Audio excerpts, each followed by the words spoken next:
Speaking of crying, man, I'm just gonna put it out there. There was one time I called you sobbing. I don't know if you remember this. I do remember that. And I was shaking, and I was so scared because when I started this podcast, I did it like on a very short notice. Like the day that I shot my first episode, me and Reed were like, we got to do this now. We got to go grab cameras, and I didn't really see the future in it. I didn't know where it was going. And then in public, people would come up to me and just be like, "Oh, I love your videos. They're really funny."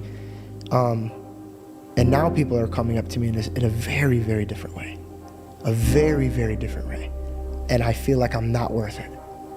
They'll come up to me and they'll say very meaningful things. And when they're saying that I was the one that pushed them there, all I kept hearing was like, I'm a fraud, bro. Like, you guys are seeing me something I'm so different because I'm doing things that are so far from God. And I called Cliff one day and I was just sobbing on the phone. I go, bro, I'm a fraud. I'm ashamed of myself. Like, I keep trying to push people in the right directions that I'm trying to go towards, but I'm failing myself at it. And they're looking at me like I'm killing it. And then I start realizing that, my God, am I even going to go to heaven? Am I even forgiven? Because I know that I shouldn't be doing some of these things. And yet I get so exhausted trying not to do them that I'll fall and I'll pick myself back up. And I sometimes want to literally take my flesh and rip it from me because I just feel like this is the only thing that's holding me back. Is like, why are these desires here? And I have these desires. I can't fight these desires. What do I do with these desires? And it's just this version of me that I want to be, but then there's this real version of me that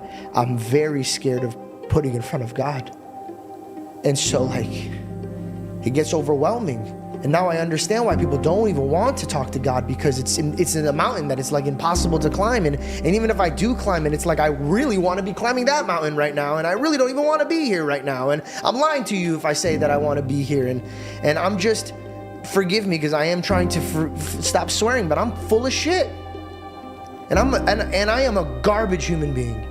And I am nowhere near what these people that are on the street are shaking my hand and be, oh yeah, I'm not that guy. I'm a wannabe. I want to be that guy. And you told me a verse that like, Cliff, it saved my life. Like, I can't even tell you how many times. I can't even tell you how many times. Like, I wouldn't even want to open up my Bible because I feel like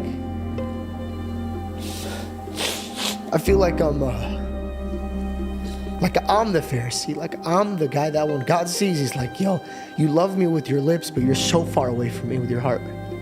And then you read me a letter that Paul wrote, that he was talking to God and how he says that he can't wait for death so he could separate himself from flesh.